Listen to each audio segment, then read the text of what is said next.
السلام عليكم ورحمة الله وبركاته. اللهم صل وسلم وبارك على سيدنا محمد. اللهم لك الحمد كما ينبغي لجلال وجهك وعظيم سلطانك. ازيكم احبابي، عاملين ايه؟ يا رب تبقوا بخير. وحشتوني جدا جدا جدا من الفيديو اللي فات. لو انتي اول مرة تشوفيني، انا ايمان ماهر، فضلا وليس امرا. يا ريت تشتركي في القناة وتفعلي زر الجرس على الكل عشان يوصلك كل جديد عن القناة بتاعتنا، والقناة تكبر بيكو وليكو.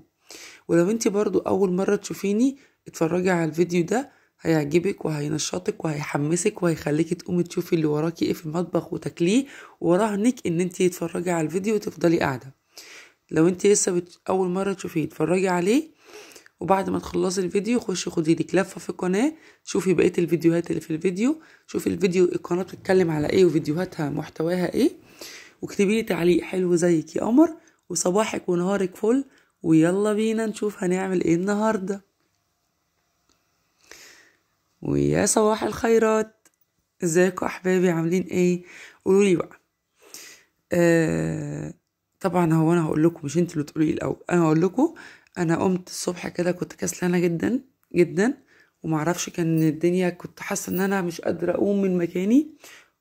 قلت لا بقى خلاص، احنا بدأنا شهر 2، وزي ما انا اتفقت معاكم قبل كده قلت لكم ان انا ما يخش علينا شهر 2 ان شاء الله، اللي هو يعتبر في السنة الميلادية شهر 2، وفي السنة الهجرية شهر رجب، اللي هو كل سنة وانتم طيبين. يعني خلاص هيبقى داخل بقى علينا رمضان كلها شهرين او شهر ونص كمان.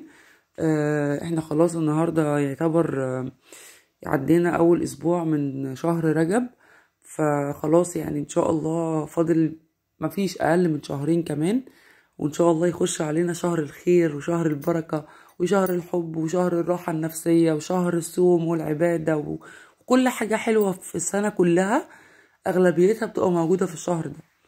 انا كل حاجة حلوة في حياتنا بتحصل لنا في الشهر ده بصراحة. يا رب يخش على كل بيوتنا بالخير واليمن والبركات والراحة والعبادة والخير كله والسلام والامن والراحة. ويا رب دايما متجمعين، كل الناس متجمعة مع بعض على الخير. شهر اللي الناس بتشوف فيه بعض، شهر الحبايب، شهر الاهل، شهر التجمعات، شهر الزيارات. اكتر شهر الناس بتشوف فيه بعض تقريبا هو شهر رمضان ده. يا رب يرفع عننا الغلا والوباء في قدومه يا رب. مع قدوم الشهر ده يا رب الأحوال في مصر تتعدل كتير، وأحوال حالنا وأحوالنا وبلادنا وحياتنا وولادنا يتعدلوا يا رب. يخش علينا بخيره دايما يا رب يا رب. أمنوا حبايبي. ويا رب إن شاء الله يعني كل حد نفسه في حاجة بيتمنى حاجة من ربنا يحققها له يا رب. ان شاء الله ان شاء الله على دخول شهر كريم، شهر رمضان، شهر الخير، يا رب ان شاء الله ربنا يحققها له ايا كان اللي نفسك فيه ايه. ربنا يرزق كل واحد بالذرية الصالحة اللي نفسه فيها يا رب، ويقدرنا على متاعب الحياة وعلى تربية ولادنا وعيشتنا. تربية العيال بقت صعبة قوي حبايبي انا لسه يعني بنوتي صغننة، بس يعني عما سيكون اللي انا بشوفه في الناس اللي عدت قبل كده. لا لا لا، الله يكون في عون الناس اللي بيربوا اكبر مني، سن اكبر مني، وربنا يقدرني على اللي انا هخش عليه مع بنوتي. يا رب يعيننا كلنا ان شاء الله. احب اقول لكم ان انتوا وحشتوني جدا. الفتره اللي فاتت انا ما كنتش عارفه انزل اي فيديو خالص، عشان خاطر حصل مشكله في الراوتر، وحصل مشكله مع شركه النت يعني. فكان الموضوع فيه مشكله كده يعني، بس الحمد لله يعني تواصلنا معاها. هي قعدت حوالي 5-6 ايام او اسبوع تقريبا، بس الحمد لله يعني تواصلنا معاها وحليناها. والله لا يعيدها. يعني حوار ان الواحد يبقى قاعد، احنا وصلنا لمرحله ان انا قاعده من غير النت، فكان الموضوع صعب جدا بالنسبه لي. بس الحمد لله دينا تواجدنا تاني ورجعنا تاني على خير، وان شاء الله ما في حد يغيب عن حاجه في حياته ابدا. قولوا لي بقى، احنا هنبدا النهارده تنظيفات كده بسيطه من تنظيفات رمضان، زي ما احنا اتفقنا. قلت لكم ان انا في اول شهر 2 واعتبر شهر رجب هبدأ تنظيفات رمضان بطريقة مريحة وسهلة وبسيطة، وفي نفس الوقت أنا بريح نفسي من الضغط ومن الصربعة وان انا كركب نفسي كله ورا بعض ورا بعض عشان دخلت رمضان. لا خالص، انا عايزة اعمل بالراحة في حاجتي، بالراحة جدا، بهدوء. ارحل عن نفسي، بحيث ان برضو يعني شهر رمضان طبعا شهر العبادة والصوم واحسن اعمال الى الله هي في شهر رمضان. بس اللي انا بتكلم فيه ان برضو شهر رجب وشهر رمضان، شهر رجب وشهر شعبان برضو فيهم عبادة، وبرضو فيهم اللهم صل على النبي، صلاة وصوم، بتقضي فيه مناسك لينا بتتعمل، وفي عبادات بتتعمل. فشهر رجب وشعبان برضو ربنا الأيام دي أيام خير وبركة. تمام. فمش عايزين نقضي الوقت كله في تخزين وتفريزات والحوم والأسعار والشقة والفرش والسراير والحيطان والسجاد ده. لما كل يوم بتعملي شقتك الترويق بتاعك الطبيعي حلو كده.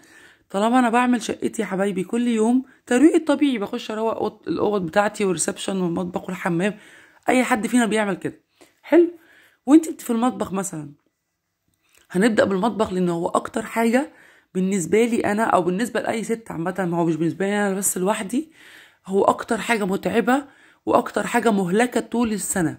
اكتر حاجة في الشقة كلها مهلكة، وعلى طول عايزة تحسي ان انتي عايزة تنضفي حاجة فيه، مهما تعملي برضو عايزة اعمل. فاهمة قصدي ايه؟ فرضا انا غسلت المواعين وروقت رخامات وعملت الاكل بتاعي وظبطت ونضفت مطبخي التنظيف اليومي بتاعي حلو كده، همسك ضرفة من المطبخ، ضرفة واحدة، ضرفتين جنب بعض لو انا اقدر، او الوقت عندي يسمح، او عيالي، او ايا كان. احنا دلوقتي في اجازة نص السنة للناس اللي عندها عيال بتمتحن. حلو. اللي ولادها بيمتحنوا، خلصوا خلاص امتحانات، الحمد لله، يا رب يطلع نتيجة على خير وتفرحوا بيهم يا رب. عندنا اجازة الفترة دي اسبوعين. حلو. فالاسبوعين دول استغلي وجودهم معاكي، استغلي ان انتي مش مشغولة في نزول مدارس وفي طلوع طلبة او في طلوع مدارس ودروس ومذاكرة وي. عندك وقت فاضي، استغلي ده، رحلي من اللي عليكي، خليهم يساعدوكي. حلو. وجودهم معاكي هيناولوكي حاجة، يعملوا حاجة، برضو بيفرق. حلو كده. بس فانت يوميا وانت بتعملي المطبخ بتاعك، احنا لسه براحتنا مش مستعجلين على حاجة، فضي ضرفة من المطبخ، ضرفتين، فضيهم خالص، طلعي كل اللي فيهم، نضفي الحاجة اللي فيهم. لو هي مثلا ضرفة خزين فرضا، حلو، هتفضي كل العلب بتاعت الخزين. احنا كده كده بنعمل كده مرة كل شهر، قبل ما بنعمل الخزين بتاع الشهر الجديد بنعمل كده مرة كل شهر. بس احنا بنتكلم ان احنا بنرحل على نفسنا. فضي العلب، اغسليها وصبنيها ونضفيها كويس قوي وسيبيها تتصفى ونشفيها. طلعي الحاجة، علب الخزين بتاعتك طلعتيها خلاص كويس قوي، سيبتيها اتغسلت وتصفت كويس. طلعي بقى الحاجة اللي عندك كلها جوه الضرفة، كله الكياس اللي فيها الحاجة، شوفي ايه اللي محتاجاه، ايه اللي هتفضيه، ايه اللي هتعمليه، هتلاقي نفسك رتبت الدنيا. امسكي بقى الضرفة من جوه، صبني، مش تصبين بقى اللي انت تغرقي الدنيا يعني، فاهمين قصدي ايه؟ صبني المطبخ من جوه كويس قوي. طبعا كل واحده حسب راحتها، انا بالنسبه لي بقولك ما تغرقيش الدنيا، وانا بغرق الدنيا لان انا بعشق الصابون والمنظفات والرغاوي. حلو. انا ما برتاحش غير لما اشوف الدنيا غرقانه كده رغاوي، ارتاح نفسيا، واتعب انا بقى في تنظيفها، بس عادي جدا بقى على قلبي زي العسل. واللي بيحب الرغاوي هيلاقي الموضوع ده برضو عنده كده، مش انا لوحدي. تمام. بس صبني بقى الضرفه كويس من جوه قوي. امسكي بقى حته نظيفه، لمعي كل ده، نشفتي حاجتك، فضي الحاجه بقى في العلب، نشفتي الدنيا كويس قوي، رجعي رصي الدنيا تاني. وانتي في المطبخ هتلاقي نفسك يوم عملتي ضرفه ولا اتنين، تاني يوم عملتي ضرفه ولا اتنين، بعد كده فضيتي الحلل، بعد كده نزلتي المطبقيه وغسلتي المطبقيه نفسها وحاجه ونضفتيها ورصيتيها. يوم تاني التلاجة مع المطبخ، مثلا عندك اكل، التلاجة برضو غلبة شويه غير لما تعملي ضرفه. عندك اكل مثلا مش هينفع، هتعملي اكل خفيف، او عندك اكل اصلا هتسخني بس، فتفضي بقى التلاجة وامسكيها من فوق لتحت، من الفريزر لده، فضي ورصي. حتى والله الحاجات دي هتخليكي تعرفي انت عندك ايه محتاجاه وايه مش محتاجاه، ايه اللي محتاجه تجيبيه وايه اللي لا الحمد لله ده انا متوفر عندي، ده انا ما كان في حاجات ما كنتش واخده بالي منها. هتلاقي نفسك اسبوع بالكتير، 10 ايام براحتك قوي، انت مش مستعجله على حاجه ومش ورانا حاجه، هتمسكي حاجة حاجة في المطبخ، حتة حتة كده، هتنضف معاكي تنظيف عميق بمعنى الكلمة، وهتريحي بالك ودماغك. ومش هتلاقي نفسك داخلة على رمضان انا ما عملتش، انا ما شلتش، ده انا عليا كذا، ده في كذا هيتنضف، ده مطبخ لسه، ده انا مليون، ده انا ولا طلعت الظرف نضفتها ولا عملت حاجة. انت لما تعملي كده بقى طب يا امانها، وانا لما اعمل كده من دلوقتي الشهرين دول مش هيتوسخوا؟ لا. ليه بقى؟ لان انت اوريدي نضفتيها من جوه تنظيفه عميقه محترمه جدا. حلو كده. انت بقى ايدك اول باول فيها، يعني الضرفه من بره مسكتي مثلا اكرة المطبخ، نضفتي حاجه فيها. حلو كده. ما فتحتي مثلا الضرفه وجبتي حاجه منها، انت معاكي فوطه في المطبخ ناشفه وفوطه مبلوله، ده طبيعي. هتمسكي الفوطه الناشفه المبلوله تمسحي مكان ايدك الفوطه الناشفه على طول، من غير تصبين ومن غير اي بهدله. اول باول لما انت تنضفي التنظيفه العميقه دي وتتابعيها بعد كده اول باول، هتلاقي نفسك ان انت طول السنه، مش رمضان بس، طول السنه المطبخ عندك نظيف. واحنا هنشوف ده مع بعض عملي الفتره الجايه ان شاء الله. انا هبدا في التنظيفات دي زي ما قلت لكم، والنهارده معاكم في الفيديو اهو انا بدات بالتنظيفات شويه بسيطه، واحده واحده. نزلت كل اللي كانوا على الحوض، الحاجه اللي كانت على الحوض كلها. طبعا اللي شاف ليا فيديوهات قبل كده شاف الحوض بتاعي كان مرصوص عليه ايه في الاول. كان الناحيه اللي جنب التلاجة كانت الازايز والمنشفه اللي بصفي عليها الاطباق والحاجه، وجنبها السبت اللي هو الديكور ده اللي انا بحط فيه السبتيوله والمغرفه والحاجات دي والسكاكين وكده. تمام. والناحيه التانية كانت المعالق والستاند بتاع اللي هو الطقم التوزيع والحاجات دي، اللي هو المكان اللي انا بغسل فيه. فقلت لا، طب انا عايزه اغير الشكل شويه، منها بغير شكل عيني. ان العين يا حبايبي لما بتشوف حاجه حباها او حلوه بتريح النفسيه.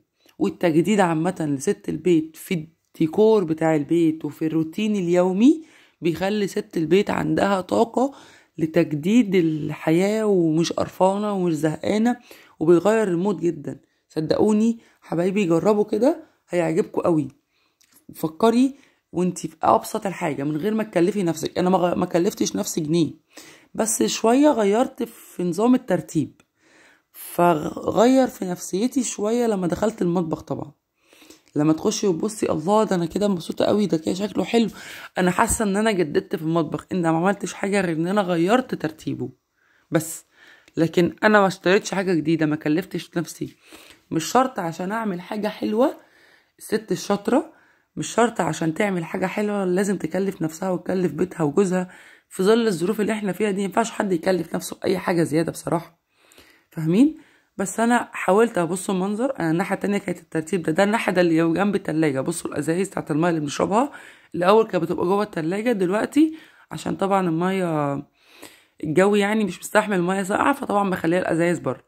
حلو.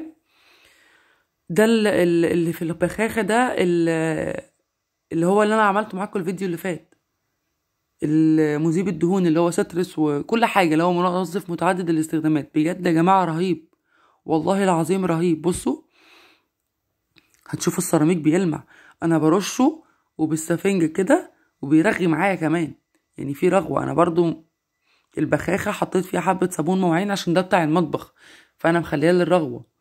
فاهمين قصدي ايه؟ زودت له رغوه غير بتاع الرخام والتلميع العادي بس. وتبصوا بقى رحت مصبنه كله، المكان كله، صبنت الحوض من رخامة الحوض من كل اتجاهاتها، والحاجة اللي على الحوض كلها نزلتها وصبنتها ولمعتها ونضفتها كله، ونشفته وصبنته ولمعته. ورجع بصوا زي ما انتوا هتشوفوا كده التجديد. مش شرط ان انا اكلف نفسي زي ما قلت لكم قبل كده. والله يا حبايبي بأبسط الامور ست الشاطرة تشغل دماغها. فكري اتفرجي على فيديوهات كتير ليا او لغيري او لناس تانية خالص، او لو مش ناس مصريين اصلا. ده احنا الاصل زي ما زي ما بيتقال يعني. اتفرجوا على فيديوهات كتير، هتديكي طاقة. فيديوهات من الطريقة دي والهدف ده يعني، والمحتوى ده هتديكي طاقة، هتديكي باور ان انتي تقومي تعملي حاجتك اولا. وثانيا انا عن نفسي في ناس لغايه دلوقتي بشوفهم ومتابعاهم قبل ما افتح القناه، كنت بحب اشوفهم جدا. زي مين؟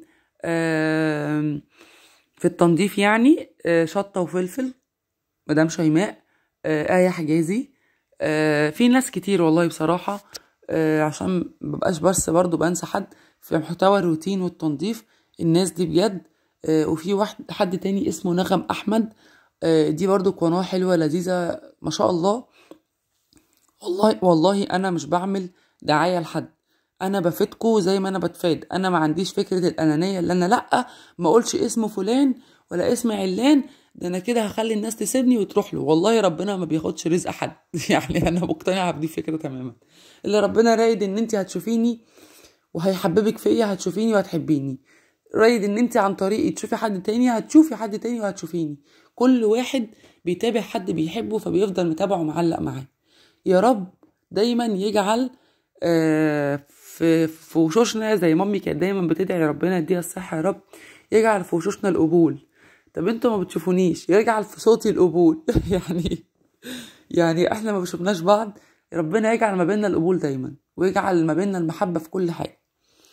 عامة اتفرجي على فيديوهات كتير تحفزك، هتلاقي نفسك بتقومي بتاكلي الدنيا وبتخترعي حاجات في بيتك ما شفتيهاش ومش هيجي في دماغك ان انت عملتيها، وهتديكي طاقة وهتحبي تكملي حاجتك في بيتك. انا غسلت كل حاجة والله. بص منظر الرغاوي لوحده بيدي لأي حد طاقة. منظر الرغاوي دي انا بتشجع بيها. لما يعني مدام شيماء بتاع قناة شطة وفلفل من الناس اللي بتحب تعمل رغاوي في تنظيفاتها، بتغريني بصراحة جدا، الله يحفظها ويديها الصحة، بتغريني جدا. مدام نغم احمد برضو ما شاء الله، برضو على لسه قناتها يعني ربنا يزيدها يا رب ويزيد الناس كلها. عامة برضو بتعمل شوية رغاوي حلوة جدا. نفس الكلام مدام آية حجازي، الرغاوي بتاعها وتنظيفاتها وسيستم تنظيفها في البيت حلو جدا ما شاء الله. ربنا يحفظ الناس كلها، وفي غيرهم كتير وفي غيري كتير. انا بتعلم من ناس كتير على فكرة لغاية دلوقتي، ومش عيب ان الواحد يتعلم. تمام. طبعا انا بقى خلصت التنظيفة الحلوة القمر دي، وهتشوفوا الفينش الشكل النهائي بتاع الحوض، تنظيفة الحوض كلها وإعادة ترتيب الحوض والحاجة اللي عليه عاملة ازاي، هتشوفوها في نهاية الفيديو ان شاء الله. لو انت لغاية دلوقتي بتشوفيني وما دوستيش لايك، دوسي لايك واشتركي في القناة، وان شاء الله القناة تعجبك، واكتبي تعليق حلو زيك، ودوسي لايك دوسي لايك عشان الفيديو يترفع. انا بتعب في الفيديو، وطبعا انت بتساعديني كده كتير. زي ما انت بتساعدي غيرك ممكن يستفاد بالفيديو ده ويتشجع بيه، انت كمان بتساعديني ان الفيديو يترفع للناس فيتشاف اكتر، وربنا يرزقنا ويرزقكم كلكم يا رب. بعد ما خلصت المطبخ الحوض بكل حاجة كانت عليه، وخلصت المطبخ كله عامة كتنظيف يومي بتاعي، رحت ماسكة بقى قلت اعمل اكلة خفيفة وسريعة، كن اخر يوم في الشهر. تمام. فقلت بقى يلا اكلة كده لذيذة وسريعة ومفيدة وحلوة. كوباية بسلة بالجزر متفرزة عندي، الاول طلعتها ورحت عاملة مشوحة بصلاية بحبة زيت، ورحت نازلة معاهم بالتوابل، ورحت نازلة بالبسلة عليها، وقلبت البصل مع البسلة والجزر كوباية واحدة بس زي ما انتوا شفتوا. حلو. ورحت نازلة عليها بمعلقتين صلصة، والتوابل بتاعتي فلفل اسود وملح وحبة ومرق الدجاج ونص معلقة 7 بهارات. حلو كده. انزلي بقى قلبي كله كله كله في بعضه زي ما انا بعمل كده، وانزلي عليهم بالرز. عايزه بقى تعملي برز عادي اعملي، عايزه تعملي برز بسمتي اعملي. انا كان عندي كوبايتين الا ربع او كوبايتين، يعتبر اللي حاجه بسيطه جدا رز بسمتي. فرحت حطاهم وقلبتهم، ورحت حاطه لهم بقى المعيار. زي ما احنا عارفين الكوبايه رز بالرز بسمتي بتاخد في المعيار بتاعها كوبايتين ميه سخنه، ميه سخنه من الكتل. حلو. بس وغليوا مع بعضهم، غطيتهم وسبتهم يغلوا لحد ما وصلوا للمرحله دي، خلاص شربت الميه بتاعتها كلها. رحت موطيه العين عليها وسايباها.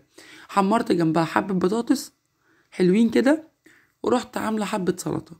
ده بقى ايه؟ ده كيس التوابل بتاع كنور اللي هي بتاع البطاطس، حلو قوي يا حبايبي. ده بيعمل لي مرتين، يعني الكيس دوت بحط بيه التوابل مرتين، بحمر بطاطس مرتين وبعمله على يومين مثلا.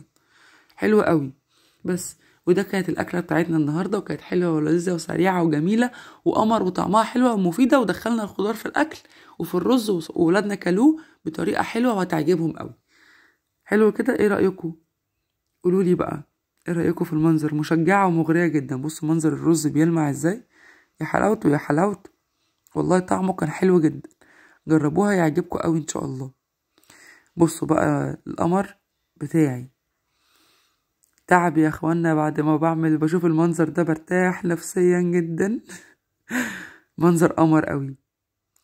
لو انت لسه بتتفرجي على الفيديو ما صليتيش على النبي، صلي على النبي قبل اي حاجه. صلوا على النبي يا جماعه، صلوا على النبي، صلوا على النبي تالت اهو، ودوسوا لايك بقى، واجبري بخاطري ودوسوا لايك وساعديني بيه. ايه رايكم؟ بصوا بقى التجديد اللي حصل في الترتيب، اعاده الترتيب. نقلت الحاجه الناحيه التانية وحطيت زهريه الورد اللي كانت فوق الميكرويف، رحت جايباها حطاها هنا. بصوا القمر والله العظيم ريحني نفسيا جدا حياة ربنا.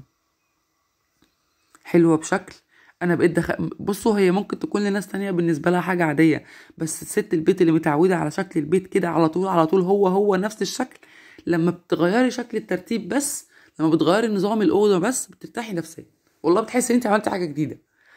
بس فاشوفكم على خير ان شاء الله الفيديو اللي جاي، ويا رب الفيديو يكون عجبكم، والسلام عليكم ورحمة الله وبركاته، ودوسي لايك.